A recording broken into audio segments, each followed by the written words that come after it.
Is El Nino developing? The storm machine is primed. I'm Mark Sponsler, and welcome to the Stormsurf Video Surf Forecast for the week starting Sunday, December 15th.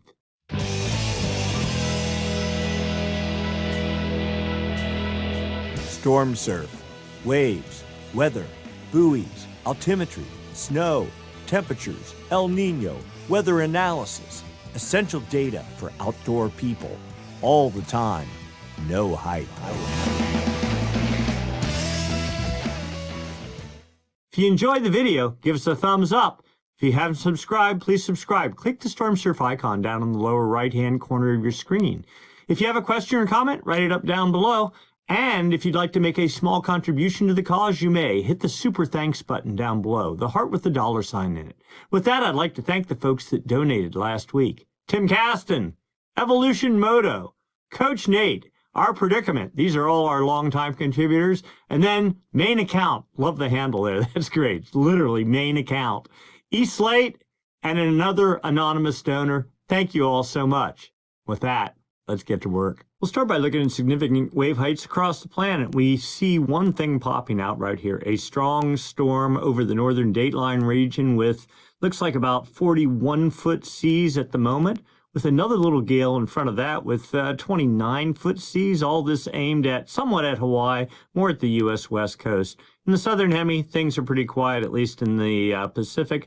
In the Atlantic, a gale is developing, producing 23-foot seas aimed at Europe. Another system, probably with nearly 39-foot seas pushing under South Africa, and another system in the central Indian Ocean with 30-foot seas, and another one with 23-foot seas pushing under South Australia. So a reasonably active pattern at the global level appears, but when we really get into digging into the North Pacific, things are really getting interesting. But before we get into all that, let's just start by looking at current conditions. We're going to start up in the Pacific Northwest, Grays Harbor, buoy number 036. This is there off the Columbia River. We're looking at all the energy currently hitting that buoy, all the way up from 33.3 second period, super long period, powerful energy, which there is none, all the way down to 5 second period. That'd just be like pure wind chop, unrideable wind chop. We see a little bump here in about the 9 to 8 second period range. Not a whole lot of energy, 2.2 feet in each of these period bands here.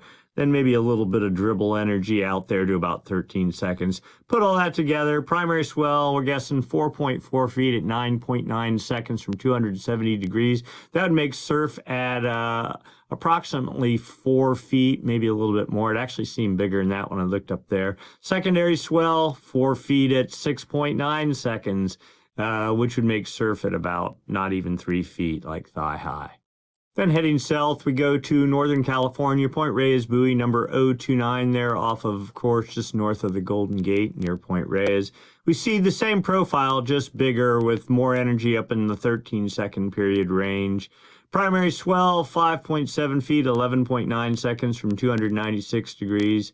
And then that would theoretically make surf in about the 7-foot range, which pretty close to what it was.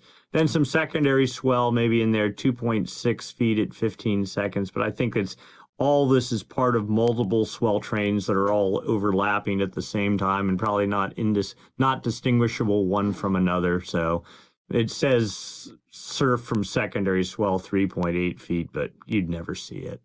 Then we go to the down to Southern California, the Point Loma South buoy number 191. Again, same sort of profile, a bit more energy out at 14, 13 seconds, another little bump at 9 seconds. So a mixture of wind swell and ground swell. Primary swell, 3.5 feet at 12.6 seconds from the west, 276 degrees. That theoretically should make surf at 4.4 feet, but there were sets that were head high, maybe even slightly overhead at top spots in Southern California today. Then the secondary swell, 4 feet at 9.5 seconds from 277 degrees. Again, all pretty much the same swell, more than likely. And then finally, we go over to the north shore of Oahu, the Waimea Bay buoy number 106, and even a smaller but similar profile there. You know, see nothing here even hitting the more than about the 1 foot mark in any of the frequency ranges there. Primary swell 2 feet, 11.8 seconds. Theoretically making surf 2.4 feet. It says that, but there were head high sets, so assume this is Hawaiian here, and then some other wind swell in the mix.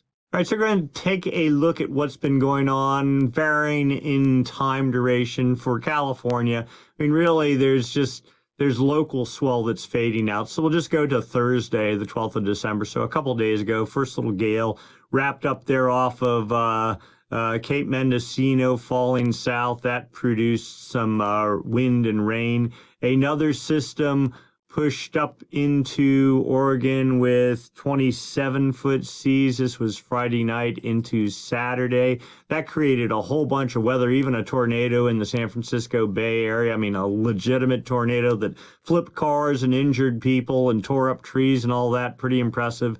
And then a new gale started building here west of the dateline with seas 42 feet. I think it got a little bit higher than that. There we go, 44.7 feet. That was this morning, Sunday, the 15th of December. Now this system pushing to the northeast. I think we got one more frame there before it runs out. Really not so much aimed at Hawaii, not so much aimed at the U.S. West Coast. A long ways away. I mean, not even making it to the dateline. So whatever swell's going to result, it's going to be one of these. You sit for a half an hour to wait for a set, and yeah, maybe you get 5 waves in a set sort of thing, but going to be taking a while. The other thing to notice, and probably of more interest, let's go back here. On Saturday evening, a gale started winding up here in the Gulf of Alaska with 28-foot seas, 29 foot, then 30 feet this morning, and as of right now, still at about 30 feet. We'll look at the forecast, but this is probably going to be the first swell to really hit the mainland, and we'll probably do a lot more in terms of size just because it's so much closer than this other system that's 2,600 nautical miles away. Then we go to the southern hemi. We're going to go back. This is the Pacific. Tuesday, the 10th of December. We'll just roll through this. Yes, there was a little gale developed in the far south. East Pacific. It was east of even the Southern California swell window. So this is, it's pretty much already hit relative to Chile and Peru. That's over. Another system developed here south of the Tasman Sea, but it faded out before it got into the greater South Pacific. So nothing from that. We're into Saturday, and given the time of year, there we are. We're done. Not a whole lot expected down there. Then we go to the North Atlantic. We're on Thursday, December 12th. There was this system here that developed and is still kind of ongoing relative to the southeast U.S. coast, producing seas in a broad area fetch, pushing into Florida and the Bahamas.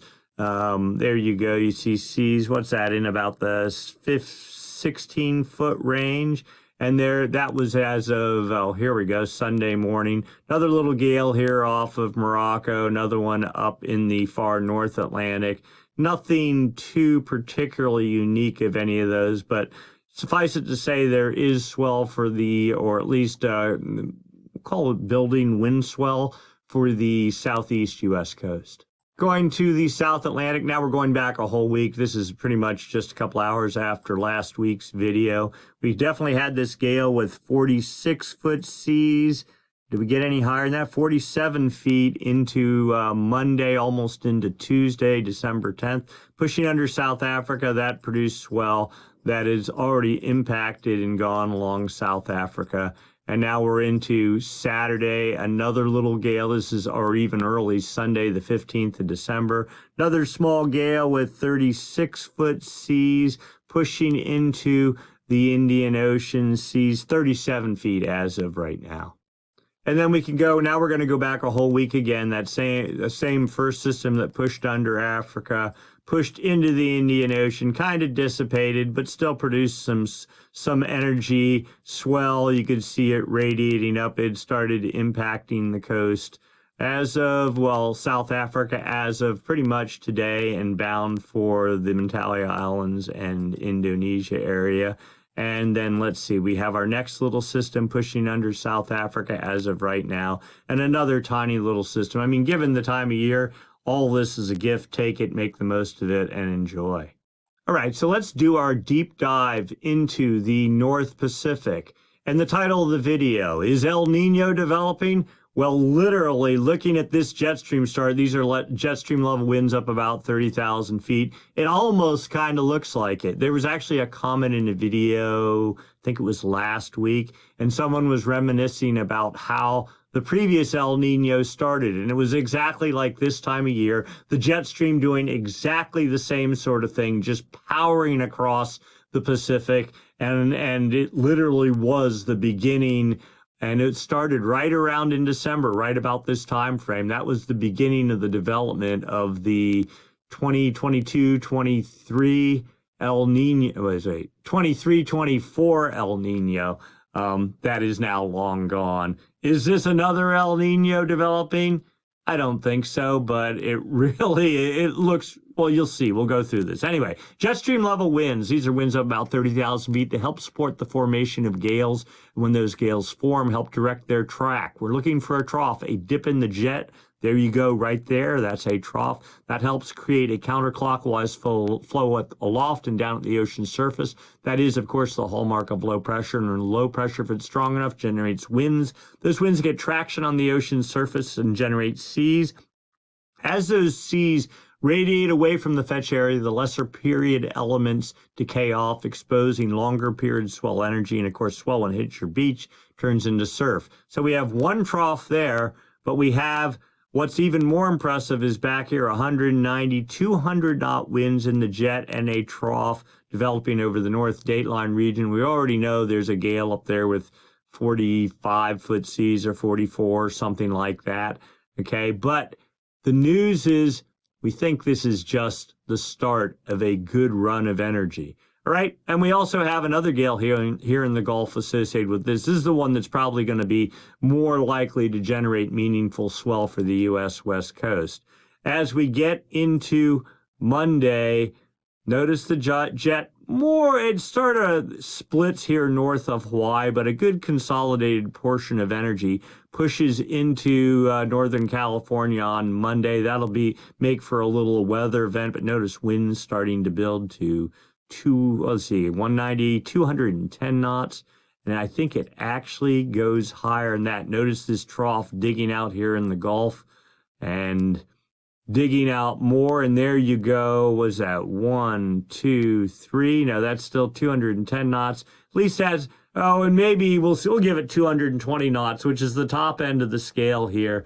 And that is one serious trough forecast that's on for Thursday, December 19th.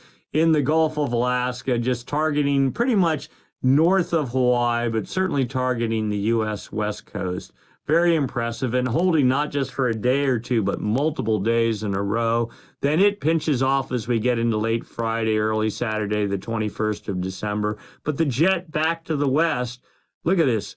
As we get close to the end of the frame of the picture, we're into Sunday here, still running flat east on the 35 north latitude line, almost the whole way into California, with, again, the little pockets of 190 knot winds, at least 160 knot winds here north of Hawaii. We'll just roll this the whole way out. And then comes a building trough. Now, again, this is a week out, so I don't believe it. In the Gulf of Alaska, another trough building off the Kuril Islands. Almost looks like a repeat of where we are right now. This is very good news.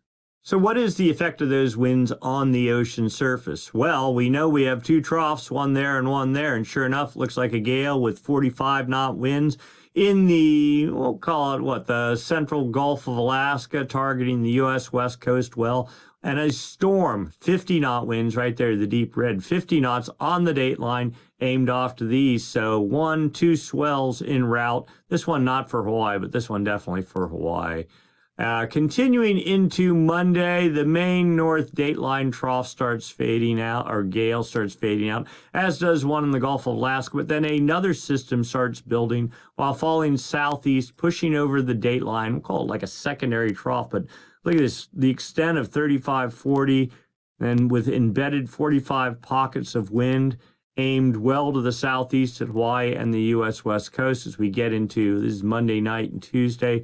really a broad fetch. So if I were to just eyeball this 1, 2, 3, that's like 1,800 nautical miles of fetch, 35 knots or greater. If that isn't a swell machine, I don't know what is. And it continues as we get into later Tuesday, even into Wednesday, the 18th of December. If anything, building some with another little feeder gale developing up on its leading front edge. That continues even into Thursday. Then it kind of fades, but notice this, a secondary gale builds off the front edge of it, while yet a stronger storm starts building on the dateline on Friday, the 20th of December. This one we're watching relative to Southern California, because there you go. That's 50-knot winds aimed at the Southern California swell window, whereas the main gale here, no longer a gale, not even a storm. It's got 55, 60, it looks like 65 to almost 70-knot winds in it. Fully hurricane force. That is how you build massive seas and very long period swell energy. And that just starts plowing through the Gulf. Look at this. I mean, just this is as classic a kind of signature as you'd want to see into Saturday, the 21st. And then it finally fades to gale status while lifting off to the northeast. And what's behind it? Yet another one. But in fact, I just got to go do this. You don't ever get to see a storm that does this very often, but we'll start at 6Z on Friday. Just pushes due east on the 40 north latitude line into at storm status until 6E on Sunday. So that's 48 hours of just driving fetch. Now, again, it's a bit out on the models. It's probably a bit overhyped, but it really is something to behold. If it manifests even at 75% of what it's showing, that looks like a significant long period swell producing machine. And then, of course, the next storm forecast right behind that. So what effects are those winds going to have on the ocean surface? Well, we take a look. We know right now we have a gale with 41.8 foot seas. These are the highest seas over this entire domain. These are the highest winds, 50 knots over the domain. So 50-knot winds producing 41-foot seas up here. And our next gale with 30-foot seas queuing up in the Gulf of Alaska, building to 34 feet later tonight, early tomorrow, and then both fading from there. Then here comes our next system. This is the broad, I'll call it the broad gale, whatever you want to call it, with 33-foot seas. Just putters along. There we go, 33-foot seas. I mean, this is just a perpetual swell-producing machine relative to Hawaii. You can already see energy as we get into Thursday, reaching into the coast there and into the U.S. West Coast as well. And it continues on, slowly fading out, and then comes, I'll call it the monster storm, Friday night with 46-foot seas, building to 53, building to 56-foot seas. You don't see that hardly ever, even though for sure it's just this thing on the models that isn't real, and it's, you know, probably not going to build as strong as that. 56 again, 18Z on Saturday, and then finally slowly fading as it approaches the Pacific Northwest. You know, very impressive. And then we know something else building back behind here. We saw the wind models on that. We'll do a quick survey of the rest of the planet going to the South Pacific Ocean. We're just rolling through the wave model here. These are significant wave heights, the highest 1/3 of all waves modeled in these territories. Given the time of year, well, we're into Thursday and Friday, December 20th, there's nothing really expected from the southern hemi, but we'll go through the motions just the same. And sure enough, confirmed, nothing capable of producing meaningful swell. And whatever swell, if it is produced, will be completely buried in what's going on in the North Pacific. If anything, the swell up there is what's going to be reaching south into the southern hemi. We go to the North Atlantic. There's the fetch off Florida, slowly fading out. Systems, you see small systems heading towards Europe with 26-foot seas, one there, and I think there's a couple more forecasts. Another one spins up here with 32 to 44 to 50-foot seas, targeting Ireland for sure, and the North Ocean there, still 48-foot seas. That is a solid system. Seems, though, because it's making this more like almost northeast track, I wouldn't count on piles of energy reaching further south and maybe, somewhere in France sort of thing. And then let's see if there's anything hiding behind that. One more forecast following a similar track, but not nearly as strong. Then the outlook for the next week for the South Atlantic. Well, we see a system pushing under South Africa currently bound for the Indian Ocean. We'll take a look at that in the Indian Ocean view in just a second. Another gale forecast on Thursday into Friday, the 20th of December, with 32-foot seas targeting South Africa and holding together reasonably well to that point. So surf for both the east and west coasts of South Africa seems possible if the models hold true. And then a tiny system falls southeast, probably not doing anything. Then over to the Indian Ocean, a small system with 28, well, I think we had some 31-foot seas. Let's see. Oh, yeah, you can't, this is the highest seas, so this guy's not called up, but 31-foot seas targeting, we'll call it Western Australia and Indonesia. But really, this guy way over here, what is that, 37 foot? I think we even got up to 39 feet. There we are. 39 feet again, yes. So today into Monday, it fades out. Some swell will be generated for it, but it's a long travel distance from here to there. So it'll be, again, one of these inconsistent, maybe long period, but small decayed swells working into the coast. Another system organizing as we get into Saturday, the 21st of December, with 31-foot seas southwest of Australia and pushing south of Australia. Good for some surf there. So let's go take a look at the local wind forecast for California and Hawaii. I mean, lots of storm activity. It's getting kind of close to the coast. What will that do relative to, will it make rideable surf, or is it just going to be a complete like storm surf sort of situation? So Sunday, here we are. We had a pretty good blow over the past couple of days along the coast, but things clearing out. Light winds were along the coast as of this afternoon, even up in the San Francisco area. And the sea state was calming down after just being a chopped, blown out mess the day before. Next gale setting up off the coast. So we get into Monday. Winds look to be south, 15 knots to the Golden Gate, maybe calmer south of there. Hawaii, into this sort of a light southerly wind flow. As we get into Tuesday, high pressure tries to build over the Bay Area. The question is, this model is showing northeast winds. Will it be northwest winds? Will it be northeast? Hard to say. We'll just see.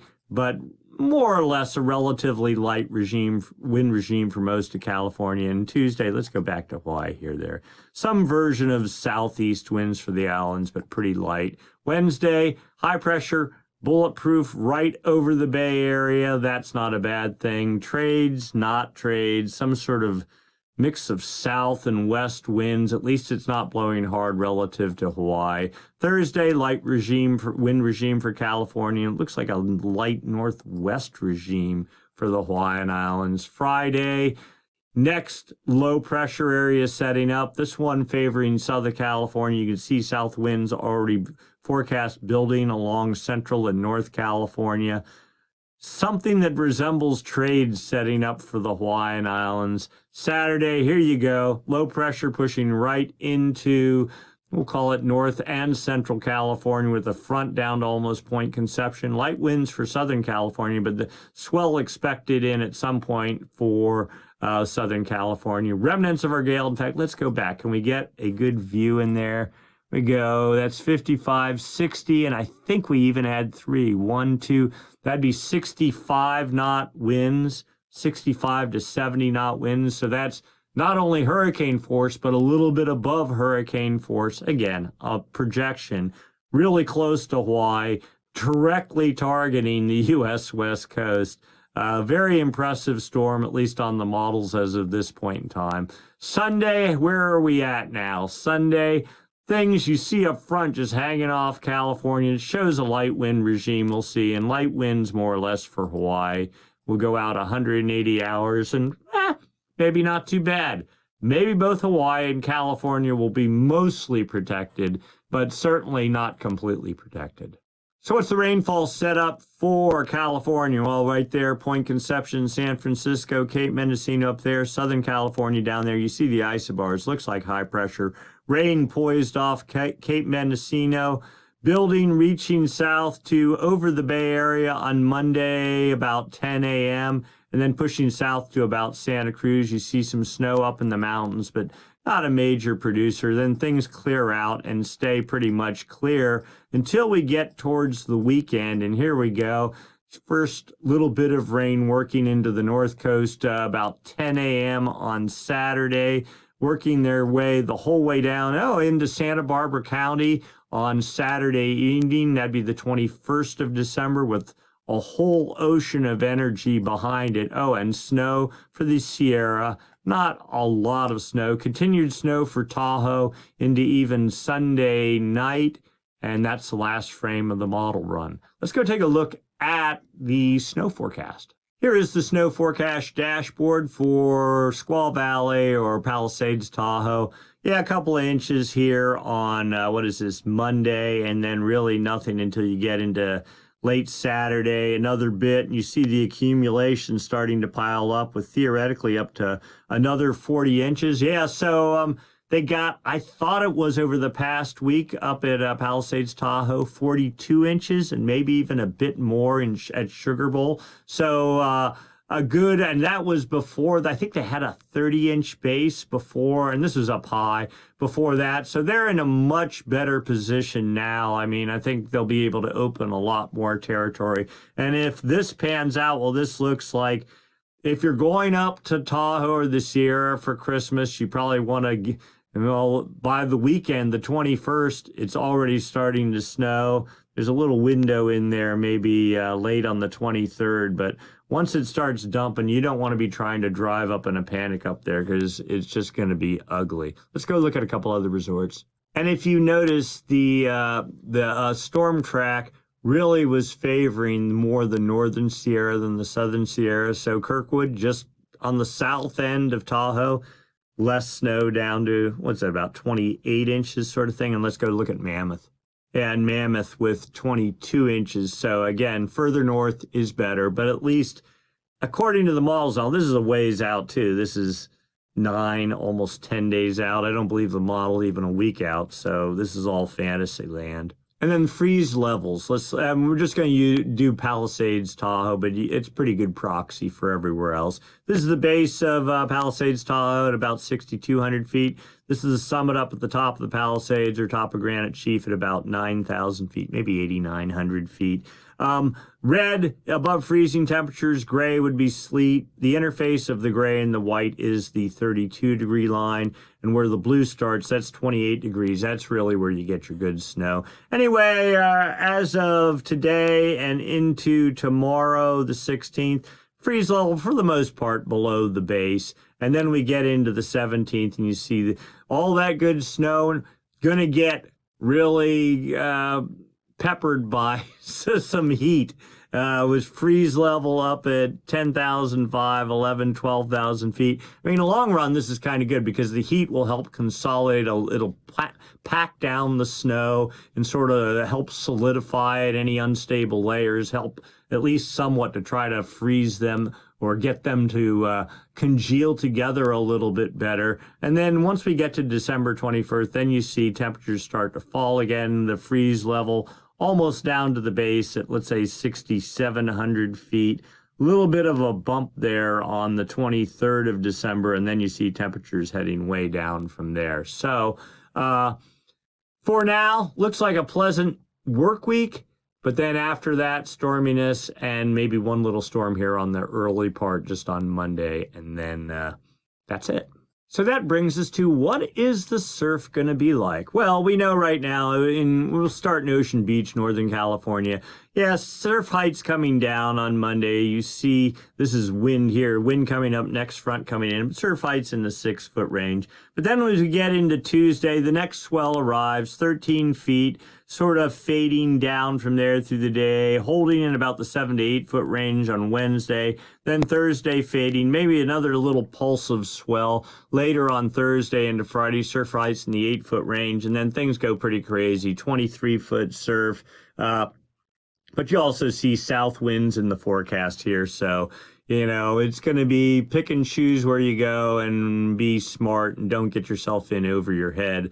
Swell heights, fading from 5 feet at 11 seconds. Next swell pulls in 8.9 at 14 to 15 seconds on Tuesday. Fading Wednesday from 6 at about 12 seconds. And sort of in that range, another little pulse of 6 at 16 seconds on Thursday. And then what do we have? 15.7 at 15 seconds later next weekend. We'll see about that.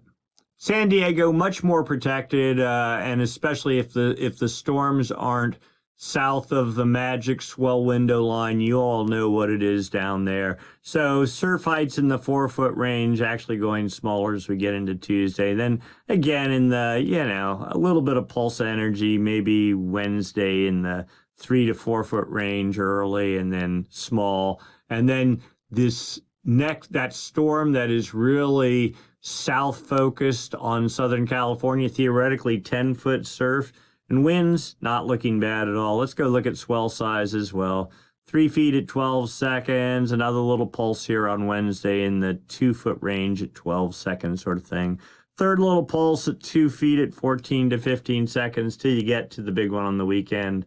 That would be 6.5 feet at 15 to 16 seconds. Something to keep your eye on. The North Shore of Oahu. Well, things pretty quiet for the moment, but you see first little pulse building here on later Monday into Tuesday with 4-foot surf, building to 10 foot on Wednesday, building to 15 feet on Thursday, and just basically 15 feet Thursday, Friday, Saturday, and then going up in the 20-foot range as of Sunday. Winds, I'm not really looking at the directions too much, but all generally light and not really an issue. Swell sizes, well, once things get cranking, 7 feet at 15 seconds, 9 feet at 15 seconds, 10 feet at 15 seconds, then up to 12 feet at 18 to 19 seconds. So that's some serious energy if it happens.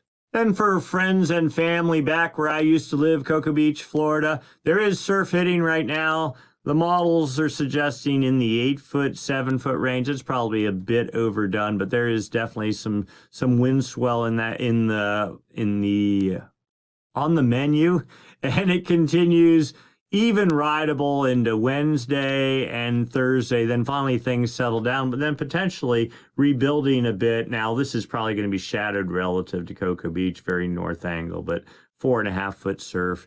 Swell sizes, let's go to Monday morning, 6.5 feet at 10 to 11 seconds. That's a good deal. Continuing in the 5-foot at 9 to 10 second range on Tuesday, then slowly working its way down. Another little pulse, 2.5 feet at 10 seconds on Thursday, and then out into Sunday, 5 feet at 7 to 8 seconds, but again, from a very north angle.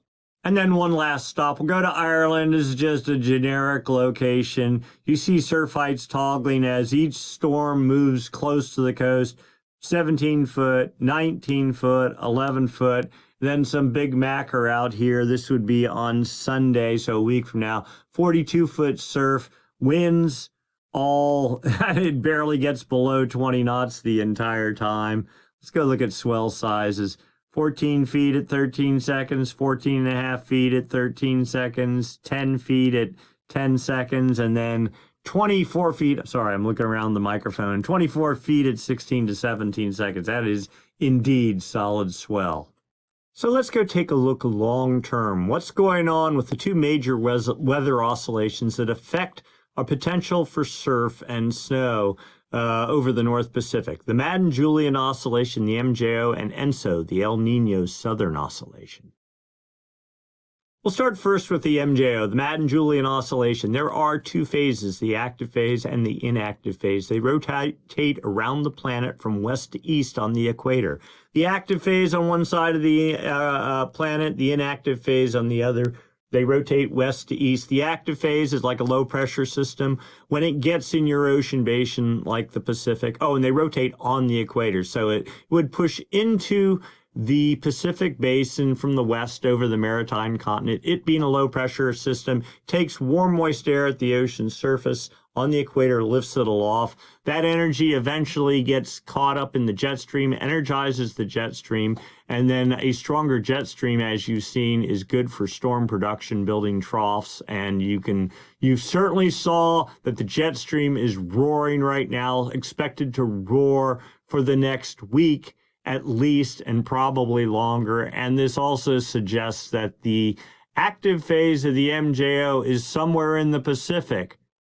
I'll just give you a clue. It really isn't yet.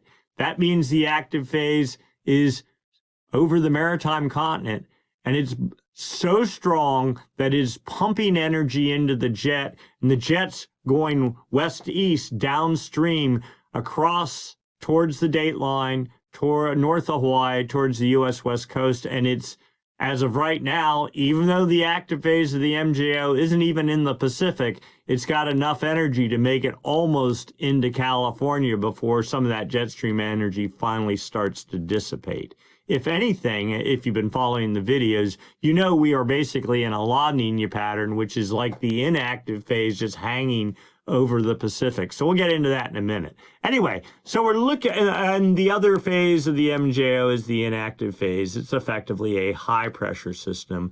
When the inactive phase is over your ocean basin, it cuts off the flow of warm, moist air aloft. The jet stream gets weak, it flounders, it splits, it doesn't do anything, it doesn't create troughs, and that doesn't do much for supporting storm development. And trade winds also, the inactive phase builds up high pressure in your ocean basin, and that tends to increase trade winds. And so we are looking for some signs of what's going on by looking at trade winds across the Pacific. This data from the TAO buoy array, a series of buoys strung across the equator in the Pacific used for monitoring El Nino. This is the East Pacific here. This is the West Pacific here. There are wind sensors on those buoys. Now, it's not like the NOAA and the SEDIP buoys. It's not giving you half-hour real-time updates. It's like 5-day average winds. But you can look at the arrows and go, well, are the trades stronger or weaker than normal? If they're stronger than normal, that would suggest the inactive phase of the MJO. If they're weaker than normal, that would suggest the active phase. The arrows, pretty long, strong east trades in the East Pacific, strong east in the Central Pacific. Oh yeah, there's the date line there. That is the equator. That is New Guinea there. Pretty strong in the West Pacific. But it's not the actual wind speeds that matter. It's the anomalies, difference from normal for this time of year. Looking at the East Pacific, light, maybe a little bit light, stronger than normal out of the east, but not much. Over the Central Pacific, barely stronger than normal. Still, blowing pretty good over the West Pacific. All this looks like some version of the inactive phase of the MJO. Let's go dig a little deeper. 850 millibar zonal wind forecast. That's just fancy words for, are the winds stronger out of the east or stronger in the west than normal? Are the trades stronger than normal or weaker?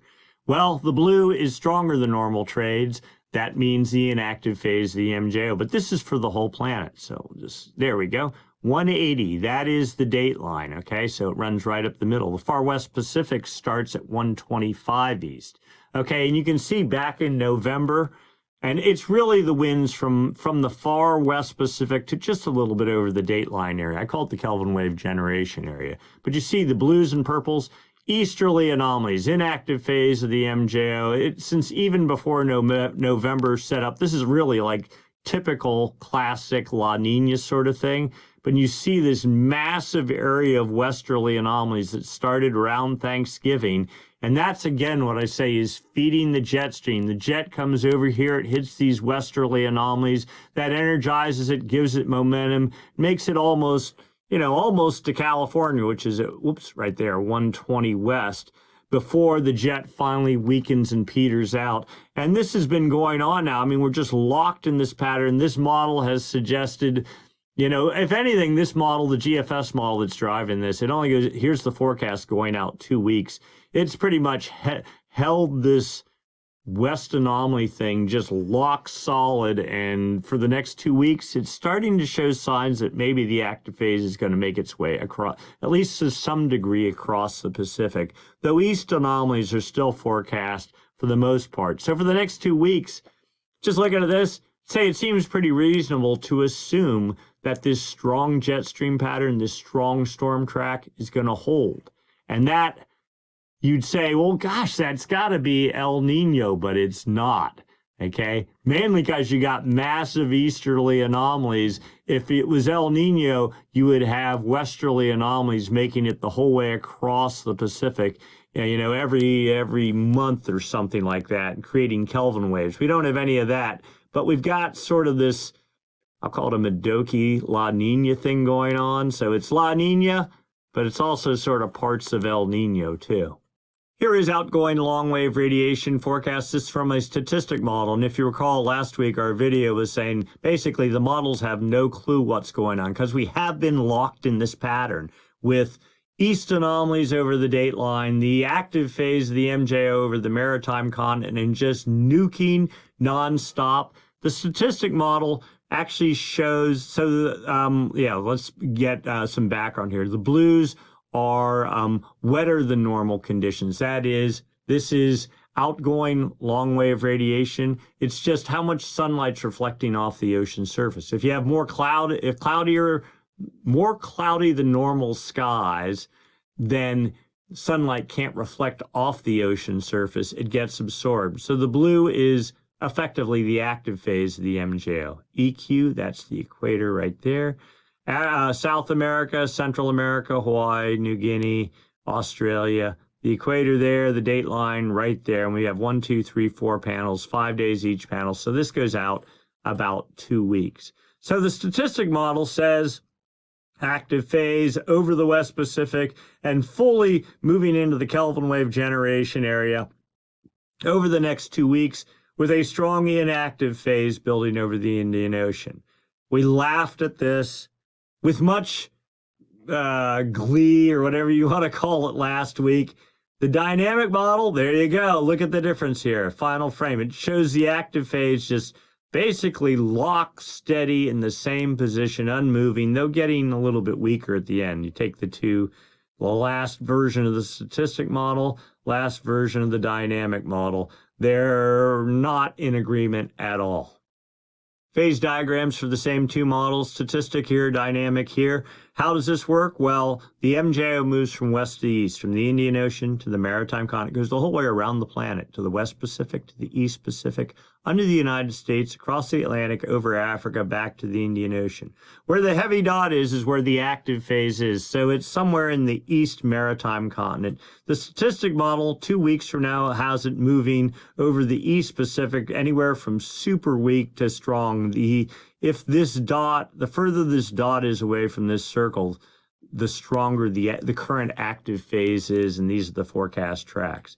Now, that's the statistic model. The dynamic model does have the active phase making it into the West Pacific and rebuilding after getting really weak 2 weeks from now. So both the models are suggesting some movement to the east, getting into the West Pacific, but the models have been both kind of hinting at that for a while now. I don't know whether this is true or not. I mean, it sort of seems that with the Jetstream getting so strong over the Pacific, one senses that the active phase is trying to make eastward progress.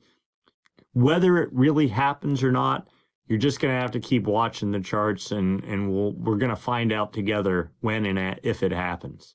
Here's another outgoing. It's a potential for precipitation in the upper atmosphere kind of thing, but the green area is favorable for precipitation. The orange is dry air, South America, New Guinea, the equator there, dateline there. So the greens, where it's favorable for precip, this would roughly be considered to be the active phase of the MJ. And you see, according to this, it's pretty much out of the West Pacific as we get into the end of December, then heading off from there with the inactive phase making its way across the Pacific.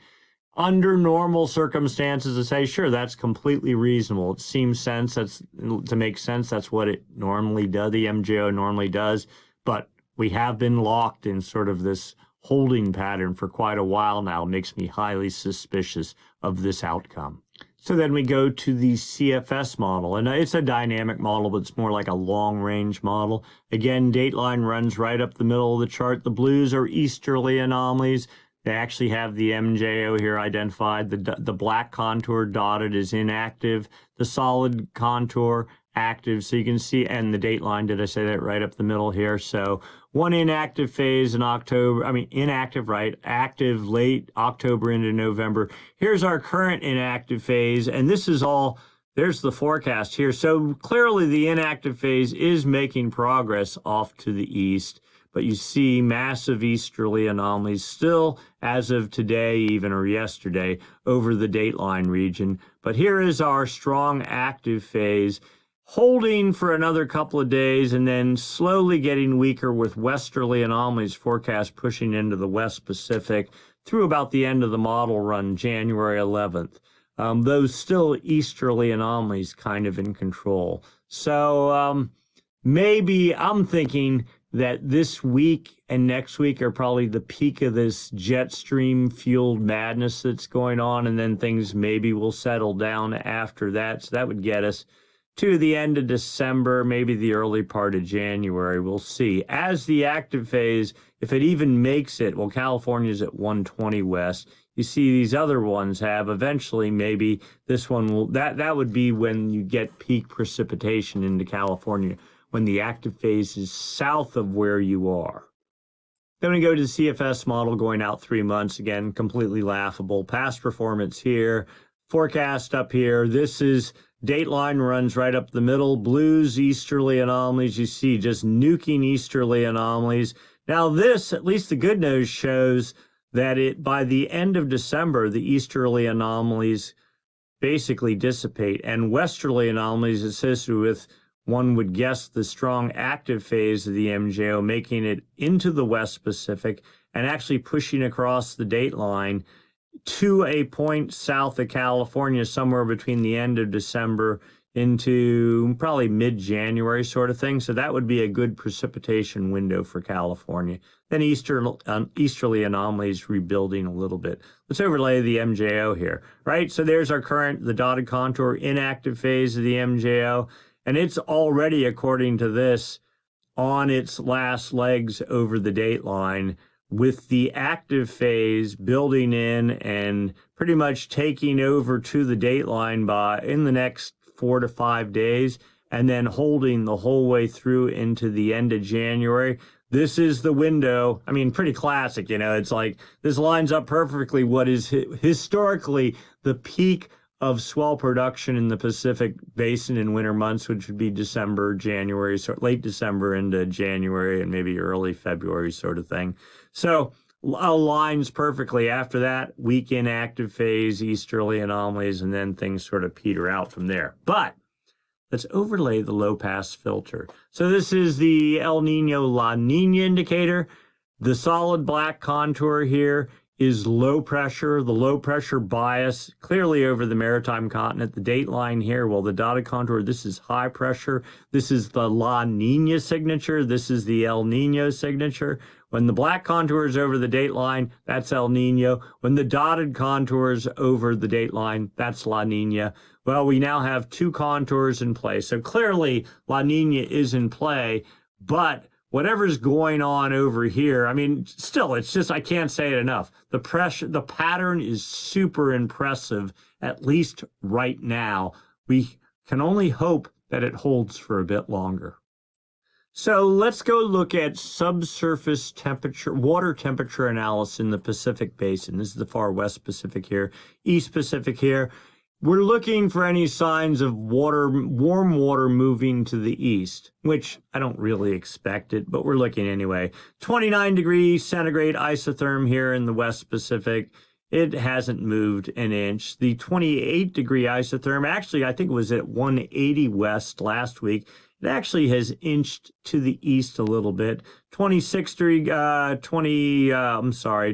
these other isotherms, they're about where they are. Actually, the 24 degree isotherm looking a little bit more solid in the east than it has, suggesting east anomalies maybe not quite as strong in this area. But let's look here. This is anomalies, the difference from normal for this time of year. You see, yeah, there's some slight warming here in the West Pacific. There is some cooling. There's this building cool pool now starting to develop south of 140. So that'd be like south east of Hawaii sort of thing on the equator only, okay? And that's probably associated with this inactive phase and easterly anomalies that are nuking up here, and it's drawing cold water up to the surface. We've got another view of it here. This is from using the same buoy data, but also adding some satellite data into the mix. You see a clear, defined cool pool in the East Pacific, warm water all just stuck here in the far West Pacific.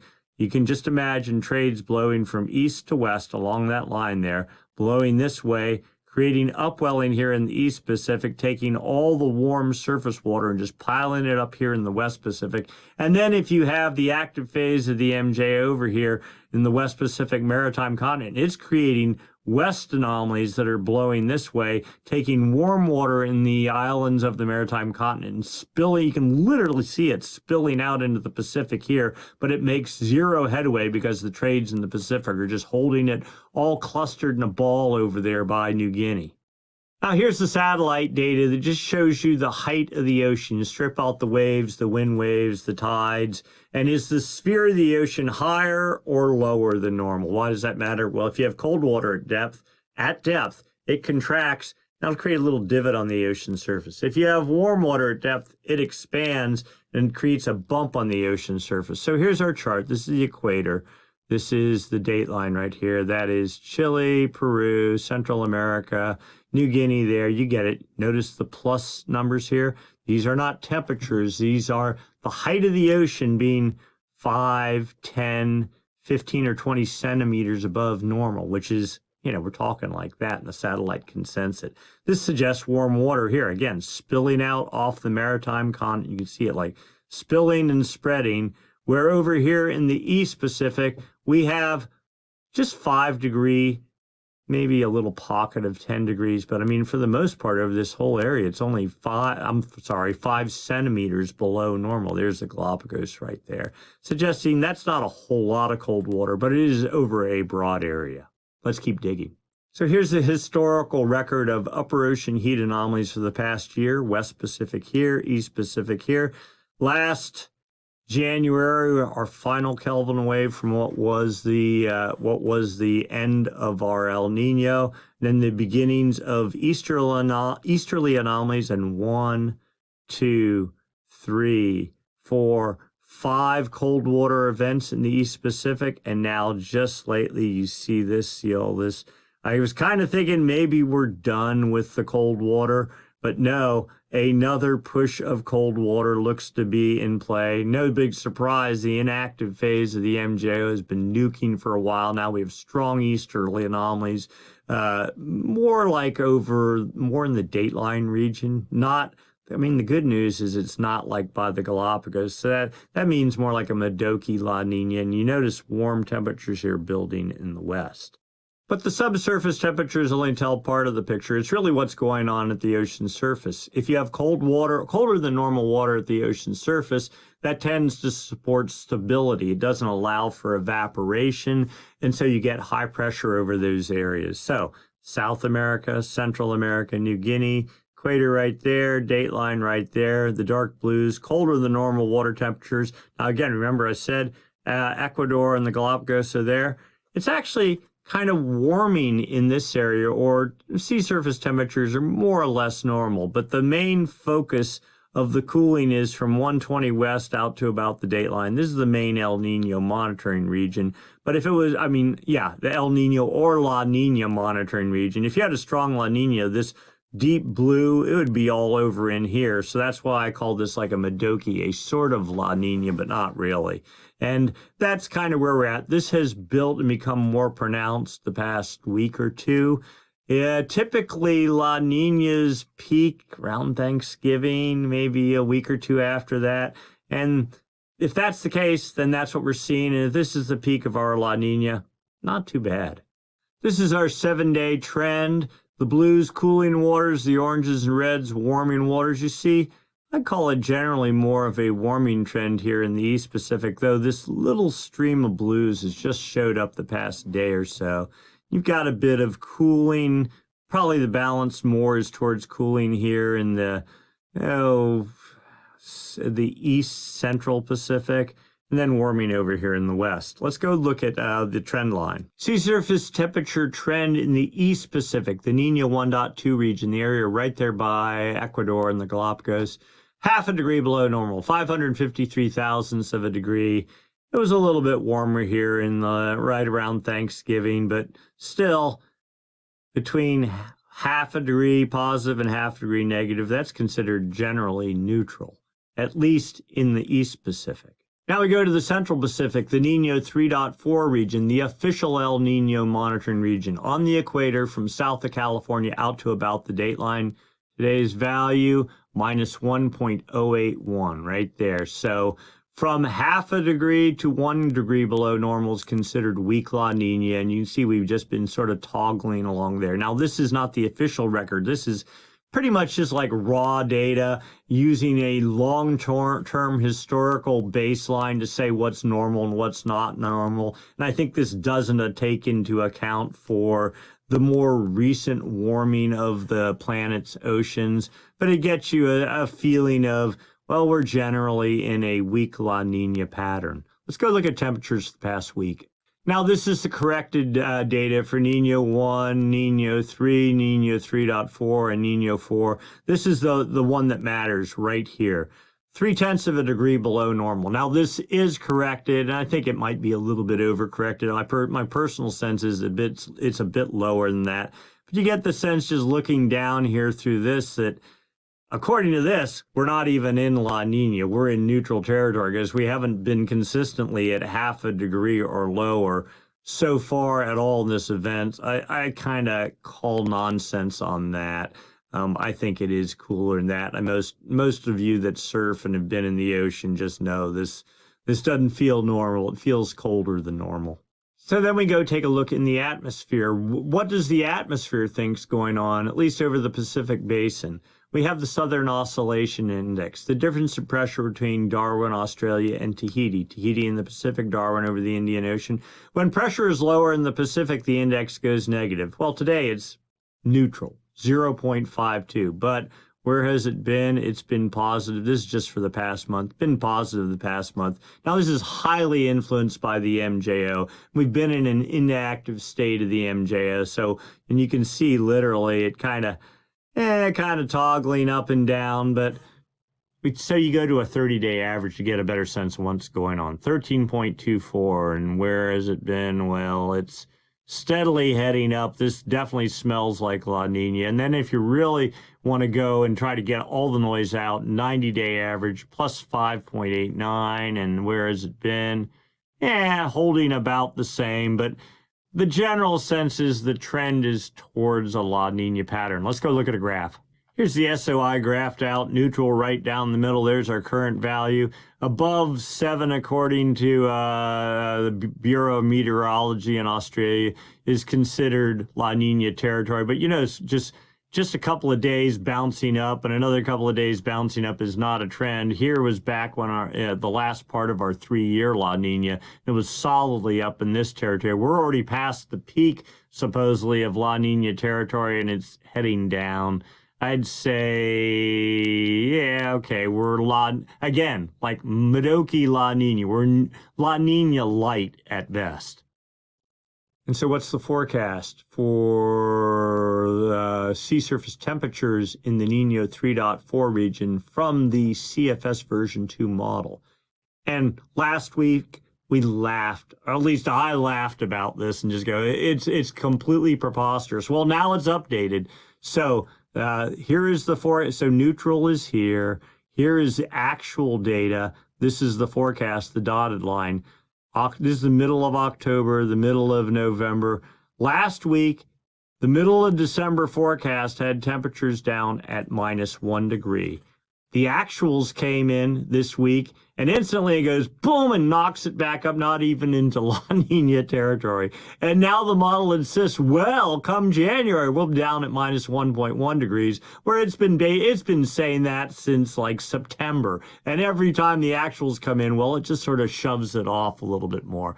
So, and this is non-corrected data, so we'll go look at the PDF corrected data, but it's telling the same fantasies or lies or whatever you want to call it. I mean, the model's doing the best it can. It's probably one of the better models at doing this, but we did look at the consensus model a week or two or so ago, and they all suggested just weak La Nina in the 0.5 to 1 degree range, and that's probably where we're going to be, and I think that some sort of a big catastrophic drop at this point. If it was going to happen, it'd be happening right now because we're in the peak of east anomalies. Unless those east anomalies keep blowing on the date line for another month, which doesn't seem likely, I'd say this La Nina is a La Nada. So, winding it up, looking at what's happening right now, just an incredibly impressive jet stream nuking across the Pacific. Consolidated winds, 220 knots forecast going up, or at least going up to 220 knots in the next 5 days. Trough after trough, and a well-entrenched storm pattern appears to be set up over the Pacific. A storm with 56-foot seas forecast. I mean, you don't get that very often. Whether it actually happens or not, even if we only get 48-foot seas out of it, that's more than most anybody could handle. So we'll take it.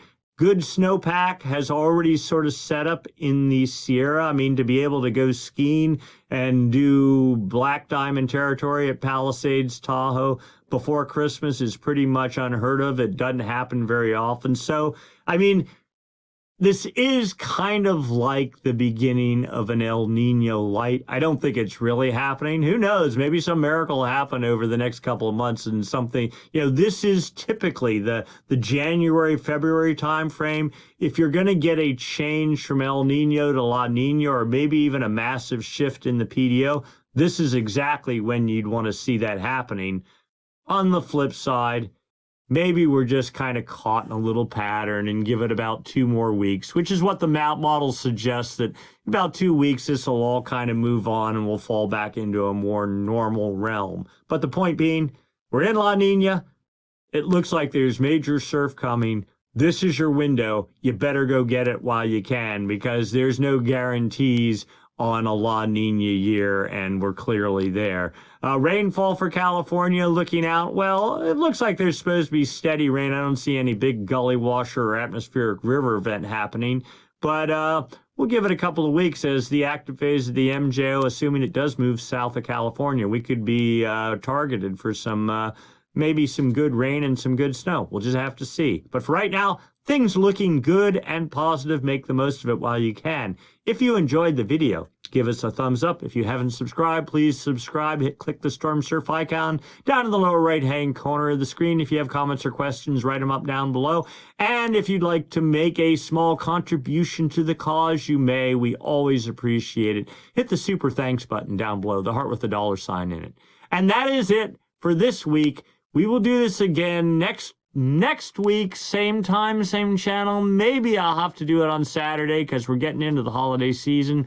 Family coming in town, and I will be pulled in multiple different directions. But I will get a video out next weekend for sure, and then we'll just play it by ear after that. All right, get your Christmas shopping done and go to your Christmas parties. Stay safe and get some surf and snow. We'll see you in a week. Thanks for watching.